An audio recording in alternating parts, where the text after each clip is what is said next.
मी बनवले डिंक लाडू. तर डिंक लाडू हे शक्तिवर्धक तर आहेच, हेल्दी आणि ड्रायफ्रूट घालून हे बनवलेले लाडू तुम्ही एक जरी दिवसातून खाल्ला तर तुम्हाला एनर्जी येईल असे हे लाडू कसे बनवायचे ते मी आज तुम्हाला दाखवणार आहे. तर ही व्हिडिओ तुम्ही शेवटपर्यंत नक्की पहा. तुम्हाला नक्कीच ही व्हिडिओ आवडेल आणि हे लाडूही आवडतील. तर तुम्ही नक्की ट्राय करा. तर आपल्याला ड्रायफ्रूट लागणार आहे. तर ड्रायफ्रूट मी घेतलेत, बदाम घेतलेत 100 ग्रॅम, काजू घेतले 100 ग्रॅम आणि खारीक पावडर घेतली 100 ग्रॅम. खारीक पावडर मी बाजारातून रेडीमेड विकत घेतली आहे. तुम्ही ही खारीक पावडर घरीही बनवू शकता. मिक्सरला थोडंसं खारीक भाजून घ्या आणि मग मिक्सरला त्याची पूड करू शकता. तर पिस्ता घेतलेत मी 50 ग्रॅम, अक्रोड घेतलेत 50 ग्रॅम आणि काजू आणि बदाम घेतलेत मी 100 ग्रॅम. याप्रमाणे ड्रायफ्रूट तुम्ही घेऊ शकता. या थोडेसे कमी प्रमाणात घेतले तरी चालेल, पण ह्याप्रमाणे तुम्ही जर माझ्या मेजरमेंटप्रमाणे घ्याल तर नक्कीच तुमचे लाडूही चांगले होतील. तर ह्याप्रमाणे ड्रायफ्रूट घेतलेत आणि त्यामध्येच मी आता खसखस टाकणार आहे. तर खसखस 3 टेबलस्पून घेतलेली आहे. याप्रमाणे खसखस पण घेतलेली आहे आणि मी आता त्यामध्ये डिंक 100 ग्रॅम घेतलं आहे. डिंक आपल्याला बाजारात भेटतो, असा बारीक किंवा मोठा कोणत्याही प्रकारचा तुम्ही डिंक घ्या. हा डिंक तुम्ही 100 ग्रॅम घ्या आणि सुकं खोबरं डेसिकेटेड कोकोनट पावडर घेतली आहे, ती मी घेतली आहे. 150 ग्रॅम घेतली आहे आणि जर तुमच्याकडे सुकं खोबरं असेल तर किसून तो मिक्सरला लावून घेऊ शकता.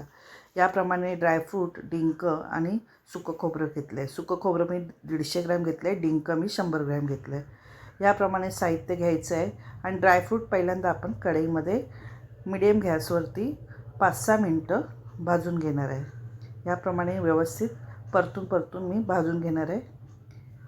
5-6 मिनटातच आपले ड्रायफ्रूट असे गरम होतील आणि थोडेसे असे शेक येईपर्यंत आपल्याला भाजायचं आहे. जास्त काळपट किंवा लालसर रंगावरती भाजायचं नाही आहे. याप्रमाणे ड्रायफ्रूट आपले व्यवस्थित भाजून झाली आहे. गॅसची फ्लेम आपल्याला मिडियमच ठेवायची आहे. आता आपण ते थंड करत ठेवूया. आता आपल्याला एका कढईमध्ये सुकं खोबरं भाजून घ्यायचं आहे. तर सुकं खोबरं मी 150 ग्रॅम घेतलं आहे. सुकं खोबऱ्याची पावडर आहे, आता ती मी भाजून घेत आहे. तुम्ही सुकं खोबरं मिक्सरला लावून बारीक करून त्याची पूड करू शकता आणि त्यामध्येच 3 टेबलस्पून मी खसखस घालून घेतली आहे आणि ती खसखस आपण सुकं खोबऱ्याबरोबर भाजून घेत आहोत.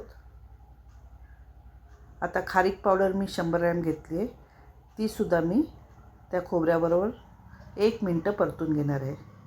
आपल्याला हे सर्व साहित्य भाजायला फक्त 2 ते 3 मिनटं लागतील. गॅसची फ्लेम आपल्याला स्लोच ठेवायची आहे, कारण सुकं खोबरं लगेच खालून करपू शकतं. त्यामुळे आपण स्लो गॅसवरतीच 2-3 मिनटं भाजून घ्यायचं आहे.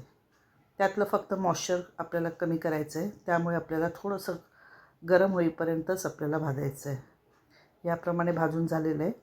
आता मी 200 ग्रॅम तूप घालून घेतलेलं आहे आणि तूप थोडंसं गरम झाल्यानंतर आपण थोडं डिंक घालून ते असं लालसर रंगावरती तळून घेणार आहे. याप्रमाणे तळून घ्यायचं आहे.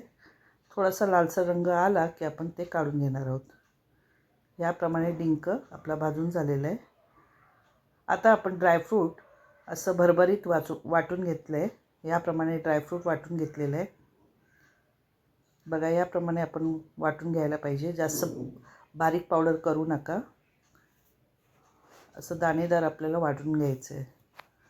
आता आपण डिंक मिक्सरमध्ये लावून घेतलं आहे आणि थोडं सुकं खोबरंही वाटून घेणार आहोत. याप्रमाणे हे साहित्य वाटून घेतल्यानंतर आता आपण हे सर्व साहित्य असं जाडसर असं वाटून घ्यायचं आहे. डिंक हातानेही कुस्करला जातो. जर तुम्हाला मिक्सरला लावायचं असेल तर मिक्सरला बारीक करून घेऊ शकता. आता उरलेलंच तूप आहे, जे डिंक तळून घेतलेलं उरलेलं तूप आहे, त्याच्यामध्येच मी 200 ग्रॅम गूळ पावडर टाकली आहे. ऑर्गॅनिक गूळ पावडर आहे. तुम्ही कोणतंही गूळ वापरा, फक्त चिक्कीचा गूळ वापरू नका. आणि त्यामध्ये मी 2 टेबलस्पून पाणी घालून घेतलं आहे, म्हणजे आपला गूळ विरघळला जाईल. आपल्याला पाक तयार करायचा नाही आहे, फक्त गूळ विरघळून घ्यायचं आहे. याप्रमाणे गूळ व्यवस्थित विरघळला गेला आहे. आता गॅसची फ्लेम बंद करायची आहे आणि आता आपल्याला ती पूर्ण पावडर त्याच्यामध्ये टाकून घ्यायची आहे.